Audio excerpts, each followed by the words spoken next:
जय Hind master viewers, एक बार फिर हम जुड़ चुके हैं अपने CUET के इस प्रीवियस ईयर क्वेश्चन पेपर के अकाउंट्स के सॉल्यूशन के बैक टू बैक वाले सीरीज़ में, जिसमें हम लोगों ने एक क्वेश्चन पेपर सॉल्व कर लिया है। अब बारी है, ये चल रहा है सेकंड क्वेश्चन पेपर, जिसमें अब तक हमने क्वेश्चन नंबर 1 to 20 तक सॉल्व कर लिया है और अब आगे बढ़ने का समय हो चला है। तो हम लोग आ गए हैं क्वेश्चन नंबर 21 और इस वीडियो में हम लोग फिर से 10 क्वेश्चन के टारगेट को कंप्लीट करेंगे। 21 से लेकर 30 को कंप्लीट करेंगे। देखते हैं क्वेश्चन नंबर 21। क्वेश्चन नंबर 21 में क्या लिखा है, मैच लिस्ट 1 विथ लिस्ट 2। एक बार फिर से हम लोगों का उसी टाइप के क्वेश्चन से सामना हो गया, जैसा कि मैंने आपको पहले भी कह दिया है कि मैच द फॉलोइंग वाले क्वेश्चंस या रीड द पैसेज वाले क्वेश्चन, इस टाइप के क्वेश्चन के लिए आप अपने दिमाग को बिल्कुल तैयार रखिएगा। ऐसे क्वेश्चन का सामना आपके बोर्ड्स एग्जाम में नहीं हुआ है, पर CUET में भर भर कर होने वाला है। ठीक है, तो चलिए बात है लिस्ट 1 में अकाउंटिंग स्टैंडर्ड 3 की, अकाउंटिंग स्टैंडर्ड 26 की, सेक्शन 2 सब सेक्शन 62 की और सेक्शन 43 ऑफ कंपनीज एक्ट 2013 की। तो देखिए, अगर आपका कॉन्सेप्ट थोड़ा भी बढ़िया है तो ये क्वेश्चन एकदम हलवा क्वेश्चन है, मज़ेदार क्वेश्चन है, फटाफट से सॉल्व हो जाने वाला है। अकाउंटिंग स्टैंडर्ड 3 के बारे में किस में कहा गया है बताइए? Treatment of goodwill, no. Accounting standard से ट्रीटमेंट ऑफ गुडविल का यहाँ पर तो कोई कनेक्शन नहीं है थर्ड वाले से। अकाउंट 1% कंपनी से, no. Preference share, no. Cash flow statement, yes. देखिए, अगर आपने कैश फ्लो स्टेटमेंट के फॉर्मेट को ढंग से पढ़ा होगा तो उसमें रहता है कि cash flow statement as per revised accounting standard 3 of companies act 2013, है ना। तो चलिए, एक कनेक्शन हम लोग एकदम साफ साफ मिल रहा है। और मैच द फॉलोइंग में आपको ऐसे ही जो भी पॉइंट में आपको फुल कॉन्फिडेंस हो, आप पहले उसी को पकड़ना और फिर उसी के जरिए अपने ऑप्शन को ढूंढने की कोशिश करना। ठीक है, तो अकाउंटिंग स्टैंडर्ड 3 का कनेक्शन किससे बैठ रहा है? कैश फ्लो स्टेटमेंट से बैठ रहा है। तो क्या ये ऑप्शन किस में मिलेगा हमको? ए का फोर्थ किस में मिलेगा? ए का फोर्थ हम लोगों को देखिए ऑप्शन नंबर सी में मिल रहा है और यहीं पर हमने क्वेश्चन को खत्म कर लिया। देख रहे कितने आसानी से हो गया। अकाउंटिंग स्टैंडर्ड 3 का कनेक्शन कैश फ्लो से है, ए का फोर्थ ऑप्शन और किसी में नहीं है। ए का फर्स्ट है, ए का सेकंड, ए का फोर्थ, ए का थर्ड, तो सी ऑप्शन एकदम साफ साफ नजर आ रहा है। फिर भी एक बार क्रॉस चेक जरूर कर लीजिएगा, जल्दीबाजी में हड़बड़ में गड़बड़ मत करिएगा। अब बताइए, अकाउंटिंग स्टैंडर्ड 26 का कनेक्शन किससे है? तो 100% श्योर हूँ कि ये बात तो आपको 100% पता होगी कि अकाउंटिंग स्टैंडर्ड 26 में गुडविल के ट्रीटमेंट के बारे में बताया गया है कि all the intangible assets like goodwill, trademark, patent, copyright, software जो होते हैं, इनका अगर आपने परचेज़ किया है तो उसको हम रिकॉर्ड में लाते हैं, और अगर आपने परचेज़ नहीं किया है यानी if they are self generated like goodwill, तो उसको आप रिकॉर्ड में नहीं लाते हैं। और ये सब बातें कहाँ लिखी हुई हैं? अकाउंटिंग स्टैंडर्ड 26 में लिखी हुई है। तो एकदम क्लियर हो गया। अकाउंटिंग स्टैंडर्ड 26 किससे रिलेट करता है? ट्रीटमेंट ऑफ गुडविल से रिलेट करता है। तो बी का फर्स्ट होता है, बी का फर्स्ट इसमें ही है। तो चलिए, ज़्यादा समय न बिताते हुए फटाफट से अपने आंसर को करेक्ट मार दिया जाए। ए का फोर्थ, बी का फर्स्ट, सी का सेकंड और डी का थर्ड, यानी option number C is correct for question number 21। Moving to question 22, क्या लिखा है? फिर से एक बार match the following, back to back match the following मिल रहा है हम लोगों को। टाइप्स ऑफ रेशियो की बात हो रही है। बताइए, क्या आपको पता है करेंट रेशियो किस रेशियो के अंतर्गत आता है? प्रोप्राइटरी रेशियो किस रेशियो के अंतर्गत आता है? इन्वेंट्री टर्नओवर किस रेशियो के अंतर्गत आता है? अर्निंग पर शेयर किसके? तो अगर इसमें से अगर आपने एक या दो भी ढंग से पकड़ लिया ना तो आपका काम हो जाना है। करंट रेशियो क्या प्रॉफिटेबिलिटी रेशियो को शो करता है? नहीं नहीं नहीं। Solvency ratio, no. Liquidity ratio, yes. Liquidity ratio contains, आइए आपका एक रिकॉल करा देता हूँ। लिक्विडिटी रेशियो, प्रॉफिटेबिलिटी रेशियो, इन सब के अंदर क्या क्या चीज़ें आती हैं तो देख लीजिए। लिक्विडिटी रेशियो जो होता है उसके अंदर आपका दो आता है, करेंट रेशियो आता है और साथ में क्विक रेशियो आता है। सुना होगा ना आपने, current ratio is equal to current assets upon current liabilities and quick ratio is equal to quick assets upon current liabilities. और सॉल्वेंसी रेशियो में क्या होता है? सॉल्वेंसी रेशियो में आपके 4 आते हैं। सॉल्वेंसी रेशियो में क्या क्या आता है? सॉल्वेंसी रेशियो में आपके 4 आते हैं। कौन कौन से? एक आता है आपका डेट टू इक्विटी रेशियो, एक आता है आपका total assets to debt ratio, एक आता है प्रोप्राइटरी रेशियो और एक आता है इंटरेस्ट कवरेज रेशियो। ठीक कह रहा हूँ ना? तो ठीक है, लिक्विडिटी रेशियो में आपके 4 आ गए। उसके बाद एक्टिविटी रेशियो, एक्टिविटी रेशियो का एक और नाम होता है टर्नओवर रेशियो। आपने सुना है? एक्टिविटी रेशियो का एक और नाम होता है टर्नओवर रेशियो। और बल्कि अगर आप टर्नओवर रेशियो से याद रखोगे ना तो जल्दी याद हो जाएगा, क्योंकि इसके अंदर आने वाले सभी फॉर्मूले में टर्नओवर रेशियो लगा होता है। इट मीन्स TR लगा होता है। TR बोले तो टर्नओवर रेशियो। तो उसमें टर्टर करते रहना है हम लोग को और हम लोग का टर्नओवर रेशियो रेडी हो जाता है। तो क्या है हम लोग का टर्नओवर रेशियो में? एक होता है हम लोग का टपटर, एक होता है हम लोग का टर्टर, एक होता है हम लोगों का वक्टर और एक होता है इतर। तो पहले आप इतरो, फिर टपटर, फिर टर्टर, फिर वक्टर। इतर मीन्स क्या है? Inventory turnover ratio, inventory turnover ratio. टपटर क्या है? Trade payable turnover ratio, trade payable turnover ratio. टर्टर क्या है? Trade receivable turnover ratio. And वक्टर क्या है? वर्किंग कैपिटल टर्नओवर रेशियो, है ना। तो ये सारे टर्नओवर रेशियोज़ हैं और इन्हीं को हम लोग एक्टिविटी रेशियोज़ भी बोलते हैं। तो कितने हो गए? हम लोग के लिक्विडिटी में 2 हो गए, करेंट और क्विक। फिर हम लोग के सॉल्वेंसी में 4 हो गए। कौन कौन से? Debt to equity, total assets to debt ratio, proprietary ratio और क्विक रेशियो, प्रोप्राइटरी रेशियो और इंटरेस्ट कवरेज रेशियो। थोड़ा सा डिफरेंट है। फिर आगे बात आती है हम लोग के किस में? आगे बात आ जाती है फिर टर्नओवर रेशियो में। टर्नओवर रेशियो में हमने बात कर लिया, इसी को एक्टिविटी रेशियो भी बोलते हैं, और इतर, टप्टर, टर्टर, वक्टर, इस तरीके से आता है। फिर आता है प्रॉफिटेबिलिटी रेशियो। तो प्रॉफिटेबिलिटी रेशियो में सारा कुछ आपका प्रॉफिट वाला टर्म आता है, जैसे कि ग्रॉस प्रॉफिट रेशियो, जैसे कि ऑपरेटिंग प्रॉफिट रेशियो, जैसे कि नेट प्रॉफिट रेशियो, जैसे कि ऑपरेटिंग रेशियो। देखिए, एक होता है ऑपरेटिंग प्रॉफिट रेशियो और एक होता है ऑपरेटिंग रेशियो। तो ये थोड़ा सा कॉन्ट्राडिक्शन वाला है, बट अभी हम लोग वहाँ तक जा नहीं रहे हैं, फिलहाल बस रिवीजन कर रहे हैं। तो ये सारे प्रॉफिटेबिलिटी वाले हो गए, ठीक है। इसी तरह से हम लोग के सारे हैं। तो बताइए, ऑप्शन तो अब आपका तैयार मिल रहा है आपको। ए का थर्ड यानी करेंट रेशियो है हमारा लिक्विडिटी रेशियो, ये किस ऑप्शन में है? देखिए, ए का थर्ड आपके बी में भी है और डी में भी है। ए का थर्ड आपका बी में भी है और डी में भी है, तो फिर अभी बात नहीं बनी। फिर प्रोप्राइटरी रेशियो किस में आता है? प्रोप्राइटरी रेशियो आपका आता है सॉल्वेंसी रेशियो में। अभी हम लोगों ने डिस्कस किया ना, प्रोप्राइटरी रेशियो सॉल्वेंसी में आता है, मतलब बी का सेकंड। अब बताइए बी का सेकंड किस में है? तो डी ऑप्शन में आपको बी का सेकंड मिल रहा है, बस मामला खत्म। अब ज़्यादा सोचने की जरूरत नहीं है। एक बार फिर भी आप क्रॉस चेक करना चाहो तो इन्वेंट्री टर्नओवर रेशियो किस में आता है? एक्टिविटी रेशियो में आता है। इतर आ गया ना, ITR, इतर एक्टिविटी रेशियो में आता है। सी का फोर्थ आपके डी में ही है, 100% ट्रू हो गया। ऑप्शन नंबर डी, ये देखिए ये रहा ऑप्शन नंबर डी हम लोग के क्वेश्चन नंबर 22 का हो गया। क्वेश्चन नंबर 23 में आते हैं। The following steps have been adopted for comparative statement analysis of financial statement of a company. अगर आप कंपैरेटिव स्टेटमेंट पढ़े हो, उससे नन्हा मुन्ना प्यारा सुंदर सुशील क्वेश्चन, क्यूट क्वेश्चन और कोई भी नहीं है। चैप्टर भी वो बहुत ही प्यारा है। तो इसमें हम लोग को बताना है कि जब हम कंपैरेटिव स्टेटमेंट एनालिसिस करते हैं तो क्या क्या स्टेप फॉलो करते हैं। सबसे पहले क्या करते हैं, फिर क्या करते हैं, फिर क्या करते हैं, आप बताइएगा, सोचते रहिएगा। Calculate the percentage change in individual items.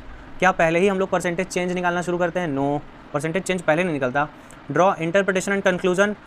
कभी भी आप कंक्लूजन पहले निकाल सकते हो क्या? किसी बात का कंक्लूजन तो एंड में निकलता है, तो ये मेरा एंड में जा रहा है। और देखिए, आप यहाँ से भी कंफर्म कर सकते हो कि क्या आंसर होने वाला है। देखिए, बी नंबर एकदम हम लोगों का क्लियर है ना कि एंड में आएगा, तो बी एंड में किस में आ रहा है? ऑप्शन नंबर सी में आ रहा है, ठीक है। चलिए फिर भी एक क्रॉस चेक मार लिया जाए। List out absolute amount of 2 points of time of 2 year. देखिए, ये काम आपसे बोला गया है कि पहले 2 साल के जो भी एब्सोल्यूट अमाउंट्स हैं उसको लिस्ट आउट करिए। तो ये तो बिल्कुल सही बात है। पहला काम तो हम लोग यही करते हैं ना, वो पूरा फॉर्मेट बैलेंस शीट का या PL का बना लेते हैं। उसके बाद हम लोग प्रीवियस ईयर के बैलेंसेस और करंट ईयर के बैलेंसेस को बगल बगल लिखते हैं, सो दैट कि हम उसको कंपेयर कर पाएँ। करते हैं ना ऐसा? तो इसलिए आपका पहला काम तो यही होने वाला है। एब्सोल्यूट अमाउंट आपको निकालना है 2 पॉइंट ऑफ टाइम्स का, 2 साल का, ठीक, प्रीवियस और करंट ईयर का। फिर आप क्या करोगे? फिर आप देखो कैलकुलेट करोगे overall change of percentage of group item. नहीं, पहले हम चेंज ऑफ परसेंटेज कहाँ से लाएंगे? फिर तुरंत हम कंपेयर करके ई वाला काम करेंगे। ई वाला काम, find out the change in absolute amount. तो अब एब्सोल्यूट चेंज को हम देखते हैं, फिर उसको परसेंटेज में देखते हैं, है ना। तो देखिए, हम लोग का एकदम करेक्ट बैठ चुका है, ऑप्शन नंबर सी एकदम बैठ चुका है। कैसे? सी पहला काम होगा एब्सोल्यूट अमाउंट निकालना, ठीक है। फिर उसके बाद ई दूसरा काम होगा find out the change in absolute amount. फिर ए होगा परसेंटेज चेंज निकालना हमारा काम होगा। फिर डी होगा ओवरऑल चेंज ऑफ परसेंटेज निकालना, एंड लास्टली बी होगा कंक्लूजन निकालना, है ना। तो करेक्ट ऑप्शन हम लोग का सी है, बिल्कुल सही जवाब है C. C is the right answer for question number 23, CEA-DB। चलिए नेक्स्ट आते हैं क्वेश्चन नंबर 25 पर। अब आते हैं, देखिए क्या बोल रहा है क्वेश्चन नंबर 24 है ना, क्या हो गया? 24, the surplus deficit of income and expenditure account of not profit organisation is transfer to. Surplus या डेफिसिट जो होता है वो इनकम एंड एक्सपेंडिचर अकाउंट का, वो कहाँ ट्रांसफर किया जाता है? तो चलिए, मैंने आपको ये पहले भी बता रखा है, प्रीवियस वीडियोस अगर आपने देखे हैं तो उसमें आपको ये बात तो क्लियर हो गई होगी कि NPO का जो इनकम एंड एक्सपेंडिचर होता है वो बिल्कुल मैच करता है किससे? बिल्कुल मैच करता है हमारे क्लास 11th के फाइनल अकाउंट्स वाले चैप्टर के प्रॉफिट एंड लॉस अकाउंट से, और बैलेंस शीट भी है इसमें। तो फिलहाल इनकम एंड एक्सपेंडिचर की बात चल रही है, तो इनकम एंड एक्सपेंडिचर का जो प्रॉफिट एंड लॉस अकाउंट है उससे मिलता जुलता बात करेंगे। तो आप बताइए कि प्रॉफिट एंड लॉस अकाउंट जब आप बनाते थे तो उसमें ये प्रॉफिट या लॉस जो भी आता था उसको आप कहाँ ट्रांसफर करते थे? भाई, वो प्रॉफिट को हम लोग ले जाते थे बैलेंस शीट में ले जाके अपने कैपिटल में ऐड कर देते थे, और लॉस हुआ होता था तो लॉस को कैपिटल से ले जाके माइनस कर देते थे। तो बस उसी तरीके से इस NPO चैप्टर में इनकम एंड एक्सपेंडिचर में अगर आपको इनकम आया तो वो आपके बैलेंस शीट में जाएगा, कैपिटल में ऐड हो जाएगा, फंड में ऐड हो जाएगा, कैपिटल फंड में। और अगर आपको डेफिसिट आया, लॉस को यहाँ डेफिसिट बोला जाता है, बताया ना आपको पहले भी। इनकम यानी प्रॉफिट को यहाँ सरप्लस बोला जाता है, और लॉस को यहाँ क्या बोला जाता है? डेफिसिट बोला जाता है। तो लॉस क्या होगा, डेफिसिट क्या होगा? ये जा करके मेरे कैपिटल फंड को माइनस कर देगा, सिंपल। तो बताइए, अब आंसर हम लोग के पास आ चुका होगा, आपके दिमाग में आ चुका होगा। द सरप्लस या deficit of income and expenditure transfer to receipt and payment account, no. Profit and loss account, never. Trial balance, impossible. Balance sheet, yes. Option number D is right. Option number D is right for question number 24। लिख रखा है हमने, same as final accounts, profit को हम क्या बोलते हैं? Surplus. Losses को हम क्या बोलते हैं? Deficit. Are transfer to balance sheet and added to fund और कैपिटल फिगर जो होता है उसमें। नेक्स्ट बैक टू बैक हम लोग को एनपीओ के क्वेश्चंस देखने को मिल रहे हैं। क्वेश्चन नंबर 25 में भी एक बार फिर से एनपीओ का सामना। Given below is the financial information of a NPO Mahamaya sports club for their ending 31 मार्च 2022। कितना आसान क्वेश्चन लग रहा है। जब भी फंड बेस्ड क्वेश्चन आ जाता है, ये बात मैंने प्रीवियस वीडियो में भी बताया है कि अगर फंड बेस्ड क्वेश्चन आ जाता है, स्पेसिफिक फंड वो कहलाता है। पहली बात। दूसरी बात कि उसका सारा ट्रीटमेंट बैलेंस शीट में होता है। इनकम एंड एक्सपेंडिचर में रेवेन्यू नेचर के आइटम्स रिकॉर्ड होते हैं, बट बैलेंस शीट में जो होते हैं कैपिटल रिसीट्स और कैपिटल एक्सपेंडिचर रिकॉर्ड होते हैं। ठीक है ना। तो जब भी फंड वाले ऐसे क्वेश्चंस आ जाते हैं तो इसका पूरा का पूरा ट्रीटमेंट हम लोग कहाँ दिखाते हैं, बैलेंस शीट के अंदर दिखाते हैं। तो जो भी फंड है वो वहाँ से हम लोग शुरू करेंगे और हम लोग को क्या बताना है यहाँ पे, amount of match fund to be shown in balance sheet will be, match fund में कितना शो होगा। तो बड़ा ही सिंपल है, बड़ा ही सिंपल है। देखिए मैं आपको दिखा रहा हूँ यहाँ पे, आप बैलेंस शीट का एक एक्सट्रैक्ट मैंने आपको बना के दिखा दिया। This is called extract of balance sheet. Balance sheet complete नहीं है, बस एक हिस्सा उसका बनाया जा रहा है, बस क्या पता लगाने के लिए कि मेरे मैच फंड में कितने रुपए बचे। ठीक है, तो मैच फंड से शुरुआत करी जाएगी। This is specific fund. तो 16,000 रुपीज़ हम लोगों को दिया हुआ है मैच फंड, और जो भी पैसा आएगा फंड के नेम से या फंड की वजह से वो ऐड कर लिया जाएगा, और जिस कारण से पैसा जाएगा उसको लेस कर लिया जाएगा। तो बताइए डोनेशन हम लोगों को कितना मिला। डोनेशन हम लोग को मिला 10,000। This will be added to 16,000 which becomes 26,000। उसके बाद और हम लोग को क्या मिला, sale of match ticket. Match ticket sale करने पे हम लोग को मिला 14,000, और जिसको ऐड करने पे क्या बन गया 40,000। एंड द लास्ट हम लोग को एक और चीज़ एक्सपेंस करना पड़ा, मैच एक्सपेंस 32,000। हमने मैच एक्सपेंस किया 32,000, तो हमें क्या मिल गया 8,000 जो है हमें मिल गया हमारा फाइनल आंसर। और ऑप्शन नंबर ए यहाँ पर दिख रहा है 8,000 जो कि आंसर हो गया। ठीक है, तो option number A is right for question number 25। Moving to question 26, क्या लिखा है, from the following particular determine cash flow from investing activities. ठीक है, कैश फ्लो आपको इन्वेस्टिंग एक्टिविटी का बताना है। बड़ा ही आसान होता है इन्वेस्टिंग एक्टिविटी। देखिए आपको रिकॉल करा देता हूँ, investing activity is directly related with non current assets. ठीक है ना, जब भी इन्वेस्टिंग एक्टिविटी की बात आएगी आपको सीधे सीधे अपना दिमाग नॉन करेंट एसेट्स की ओर ले जाना है। और मैंने आपको शॉर्ट ट्रिक में बता रखा है, अगर नहीं देखा है आपने तो उस वीडियो में देख लीजिएगा। शॉर्ट ट्रिक में नॉन करेंट एसेट्स को याद करना कितना आसान काम है। आपको फैंसी डॉल याद रखना है। Fancy doll means FANCIDOL। FA for fixed assets, NCI for non current investment, D for deferred tax assets, O for other non current assets, and L for long term loans and advances. तो हो गया ना fancy doll. Fancy doll आपकी non current assets होती है। Okay, आपको लग रहा हो क्या वाहियात मजाक है पर याद करने के लिए कुछ भी किया जा सकता है, तो आप बस कर लो। चलिए अब देखिए यहाँ पर मशीनरी और लैंड एंड बिल्डिंग की बात की जा रही है यहाँ पर। तो एक और बात देखिए, अक्सर क्या होता है कि हम लोग के साथ प्रीवियस ईयर और करंट ईयर का बैलेंस देता है, बट यहाँ पर प्रीवियस और करंट ईयर का बैलेंस नहीं दिया है। यहाँ पर आपको बताया गया है कि मशीनरी कुछ खरीदी भी गई है, कुछ बेची भी गई हैं। बहुत अच्छा है, तो सिंपल कर दिया हमारा काम। लैंड एंड बिल्डिंग भी कुछ खरीदा गया है और कुछ बेचा भी गया है, तो बस बहुत ही सिंपल होता है। आप खरीदे हो तो पैसा गया होगा, और आप बेचे हो तो पैसा आया होगा। यही होता है ना इन्वेस्टमेंट के साथ, नॉन करेंट इन्वेस्टमेंट्स के साथ। हमारे एसेट्स जब खरीदे जाते हैं तो एसेट्स बढ़ जाता है, बट कैश घट जाता है। तो बहुत से बच्चे यहाँ पे कंफ्यूज रहते हैं कि सर खरीदे हैं तो ऐड करना चाहिए ना। नो बेटा, खरीदे हैं तो ऐड नहीं करना चाहिए, आपको बस अपने कैश पे फोकस रखना चाहिए। If you are getting cash, if there is inflow of cash, then it will be added, है ना। तो अगर मशीनरी खरीद रहे हो तो ज़रा कॉमन सेंस लगाओ। मशीनरी खरीद रहे हो तो पैसा आएगा कि पैसा जाएगा? पैसा जाएगा, then it will show outflow of money. And अगर आप बेच रहे हो तो पैसा आएगा, तो this will show inflow of money. तो अगर मशीनरी खरीदी जा रही है पैसा गया, मशीनरी बेची जा रही है पैसा आया। आपको यही चीज़ वहाँ पे शो कर देनी है, छोटी सी एक्टिविटी बनाकर। एक चीज़ और हम लोगों को एडिशनल इन्फॉर्मेशन में दी हुई है। A plot of land had been purchase for investment purpose and was let out for commercial purpose and rent received ₹45,000। देखिए अब ये बात को मुझे समझाना पड़ेगा आपको कि आपने एक लैंड भी खरीदा, किस लिए खरीदा? आपने पर्सनल यूज़ के लिए नहीं खरीदा, आपने इन्वेस्टमेंट के पर्पज से खरीदा। हो गई ना इन्वेस्टिंग एक्टिविटी। बट यहाँ पर ये नहीं बता रहे कितने में खरीदा, बट आपको एक बात बताया गया यहाँ पे कि जब आपने उसको खरीदा तो आपने उसको कमर्शियल पर्पज़ के लिए लगा दिया। लेट आउट मीन्स आपने उसको भाड़े पर लगा दिया, एंड फिर आपको रेंट रिसीव भी हुआ 45,000। बताइए आप ये कौन सी एक्टिविटी कहेंगे? देखिए अगर रेंट पेड होता है तो आपका मेन काम है, आपके बिजनेस का वो ऑपरेशनल एक्सपेंस है, तो वो ऑपरेटिंग एक्टिविटी होता है। बट रेंट रिसीव्ड होना, इंटरेस्ट रिसीव्ड होना, डिविडेंड रिसीव्ड होना, ये सारे के सारे इन्वेस्टिंग काउंट होते हैं। And this also shows inflow of money, है ना। तो चलिए अब बहुत जल्दी से हम लोग क्या कर ले, देख ले सॉल्यूशन को। सॉल्यूशन बिल्कुल रेडी रखा है मैंने आपके लिए, और बहुत ही आसान होता है इन्वेस्टिंग एक्टिविटी। सिंपली देखिए क्या किया गया, परचेज ऑफ मशीनरी ऐड नहीं लेस किया गया है। ब्रैकेट में रखने का मतलब आप समझते होगे, आप एक अकाउंटेंट स्टूडेंट हो। परचेज लैंड एंड बिल्डिंग, फिर 4,50,000 रुपीज़, जैसा यहाँ दिया गया था वैसा ही हमने यहाँ पर किया।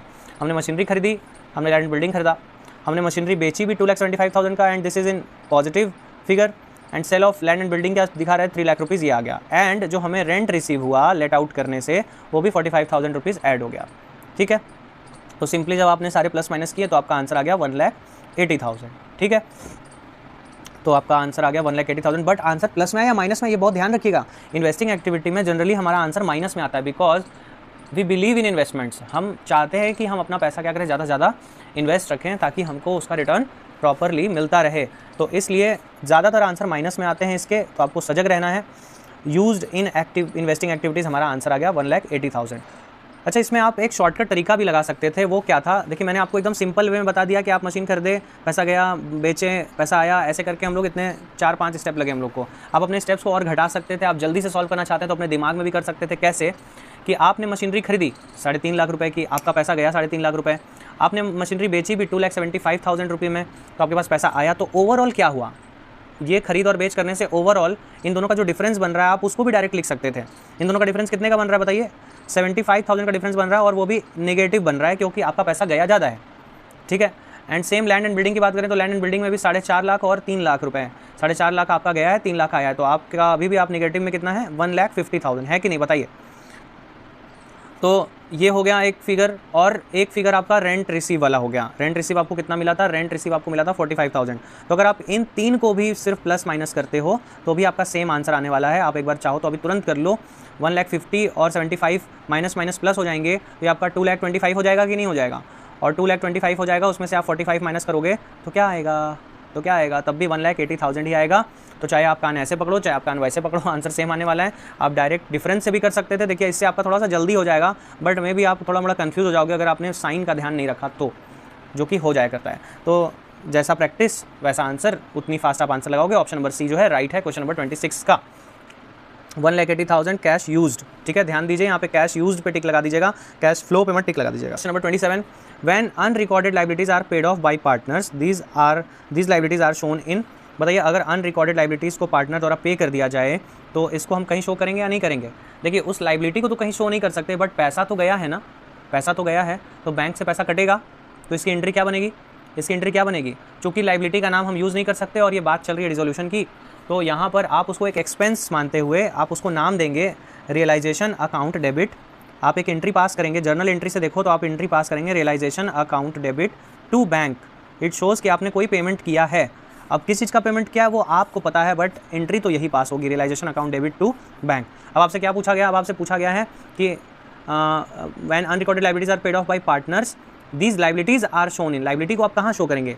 Debit side of realisation, credit side of realisation, debit side of bank account, credit side of bank account. बताइए, हम लोग बैंक अकाउंट तो बना नहीं रहे, हम लोग क्या करेंगे इसको? देखिए, जब आप अगर एंट्री से में दिख रहा है साफ साफ रियलाइजेशन डेबिट हुआ, और अगर आप रियलाइजेशन अकाउंट बनाते हो तो उसको आप पेमेंट किस साइड दिखाते हो? टू बैंक करके आप पेमेंट दिखाते हो। तो अनरिकॉर्डेड लाइबिलिटी को आप ब्रैकेट में शो कर देते हो, some unrecorded liabilities have been paid off, है ना। तो रियलाइजेशन अकाउंट में भी डेबिट दिख रहा है, तो ऑप्शन नंबर ए हम लोग का बिल्कुल राइट होगा। ठीक है, debit side of realisation account. उसके बाद नेक्स्ट बढ़ते हैं, इन केस ऑफ डिसोल्यूशन। आपने अगर मेरा आंसर चोरी कर लिया होगा तो देखिए गंदी बात है, जब तक मैं क्वेश्चन ना पढ़ूँ तब तक आप आंसर मत देखा करो। मेरा सोल्यूशन पहले से हो चुका है, फिर भी आपको मेरे साथ साथ चलना है। In case of the dissolution of the firm, partners capital account are close through. Partners capital किस अकाउंट से क्लोज किया जाता है? आप ही बताइए ना, इसका आंसर आप ही कमेंट कर दीजिए। चलिए, मैं नहीं बताने वाला, इसका आंसर आप कमेंट कर दीजिए। क्वेश्चन नंबर 28 का आंसर आप कमेंट कर दीजिए कि अगर फर्म डिसॉल्व होती है तो पार्टनर्स कैपिटल का जो अकाउंट होता है उसको क्लोज करने के लिए हम बैंक अकाउंट का इस्तेमाल करते हैं, रियलाइजेशन अकाउंट का इस्तेमाल करते हैं, कैपिटल अकाउंट का इस्तेमाल करते हैं, लोन अकाउंट का इस्तेमाल करते हैं। अगर आपने मेरा आंसर चोरी कर लिया होगा तो आप तो ऐसे ही बता दोगे, हमको पता है, बट फिर भी आप कमेंट कर देना। अगर आंसर नहीं देखे हो तो मैं अभी भी छिपा रहा हूँ आंसर। ठीक है, चलिए next question number 29। Question number 29, Kavi, Mani, Vinayagam are partners in a firm sharing in the ratio 2:1. Mani retires, Mani retire हो गया। Kavi and Vinayagam decided to keep the capital of the firm at 1,20,000। चलिए, बात समझ में आ रही है ना। मनी रिटायर हो गया और कवि और विनायगम ने क्या डिसाइड किया है कि वो अपना फर्म का कैपिटल कितना रखना चाहते हैं? 1,20,000 रखना चाहते हैं। तो the capital account of the partner showed a credit balance of 82,000 for Kavi and 41,000 for Vinayagam after all adjustments. Means after all adjustments का क्या मतलब? सारे एडजस्टमेंट करने के बाद पार्टनर्स कैपिटल में जो भी पैसा आना था आ गया, जो भी कटना था कट गया। उसको करने के बाद इनका क्रेडिट बैलेंस शो कर रहा है 82,000 रुपीज़ और कवि का शो कर रहा है 41,000 रुपीज़। तो अब आप बताइए कि क्या करना पड़ेगा इनको कि ये 1,20,000 जो इन लोगों ने अभी अभी डिसाइड किया है कि मनी रिटायर हो जाएगा, तो हम लोग अपना कैपिटल का जो टोटल वैल्यू है वो 1,20,000 रख लेंगे, है ना। देखिए, इस लाइन का यही मतलब होता है ना, आपने पढ़ा होगा adjustment of capital topic in the chapter retirement, and adjustment of capital आपके एडमिशन में भी है ना। तो सब वही बातें हैं। तो फटाफट से बताइए कैसे करोगे आप। आपसे पूछा गया था actual cash to be paid to Kavi and Vinayagam R. Kavi और विनायकम को कितना एक्चुअल कैश पे करना पड़ जाएगा। तो पहले तो देखा जाए कि ये लोग चाहते क्या हैं। मनी के रिटायर हो जाने पर इन लोगों ने डिसाइड किया है कि हम अपना फर्म का कैपिटल कितना रख लेंगे, 1,20,000 रख लेंगे, ठीक। और अब क्या आपको ये बात पता है कि ये जो 1,20,000 को अगर डिवाइड करना होता है तो किस रेशियो का इस्तेमाल होता है? देखिए, एक न्यू रेशियो का इस्तेमाल होता है। यही एक टॉपिक है, एडजस्टमेंट ऑफ कैपिटल ही एक टॉपिक है जहाँ पर न्यू रेशियो की हद से ज़्यादा आवश्यकता होती है, न्यू रेशियो का यूज़ होता है, अदरवाइज़ और कहीं भी न्यू रेशियो का यूज़ नहीं होता है।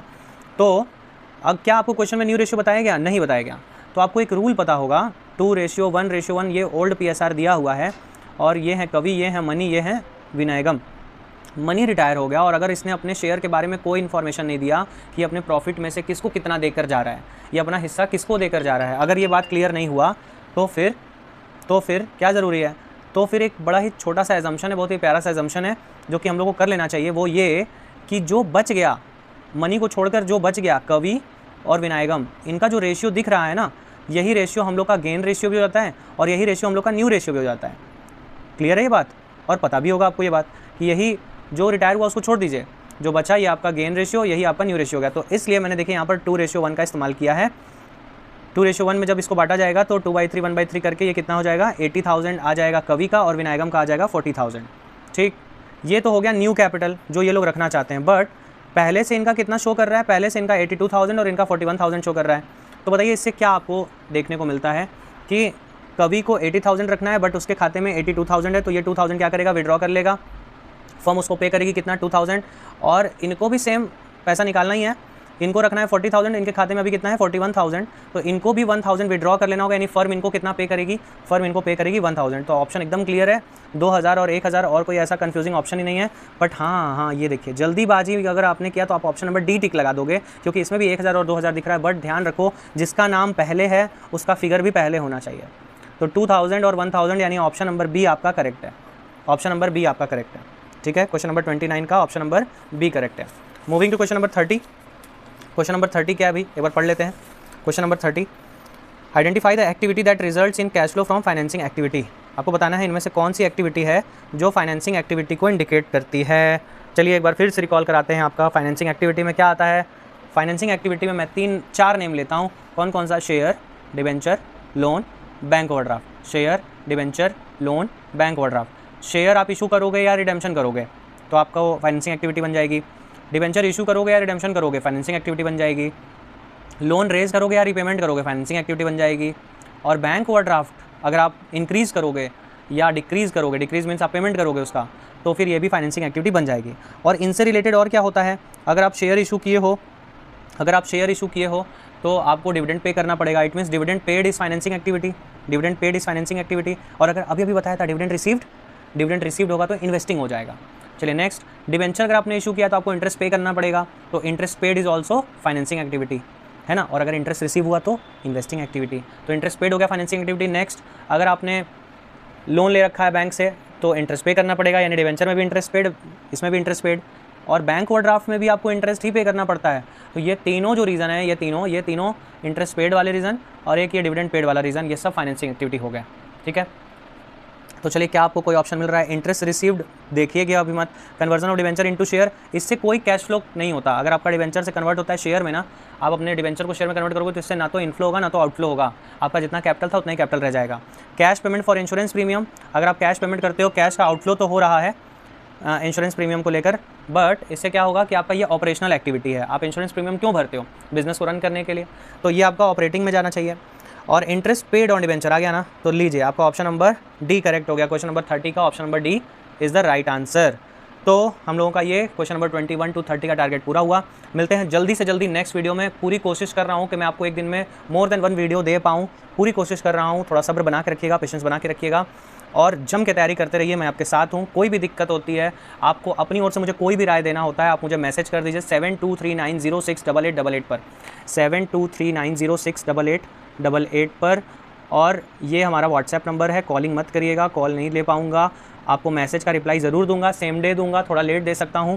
और आपको ये जो प्रीवियस ईयर क्वेश्चन पेपर अगर चाहिए, अगर आप मेरे अभी सब्सक्राइबर बने हो तो ये आपको हमारे टेलीग्राम चैनल पे मिल जाएगा। टेलीग्राम चैनल हमारे डिस्क्रिप्शन में आपको मिल जाएगा उसका लिंक, और आप वहाँ से जाके डाउनलोड कर लेना। बहुत जल्द सारे प्रीवियस ईयर BST के भी मैं उस पर अपलोड करने जा रहा हूँ। थोड़ा सा टाइम का किल्लत हो जा रहा है, नहीं तो बहुत जल्द मैं आपको, बहुत जल्द क्या 1-2 दिन के अंदर मैं आपको पक्का BST का भी प्रीवियस ईयर क्वेश्चन पेपर उस पर दे दूंगा, और फिर हम लोग उसके भी सॉल्यूशन के सीरीज़ में ज़रूर मिलेंगे। ठीक है, तो इतने सारे वायदों के साथ मैं आपसे अभी के लिए फ़िलहाल अलविदा ले रहा हूँ। मिलता हूँ नेक्स्ट वीडियो में। Take care, all the best.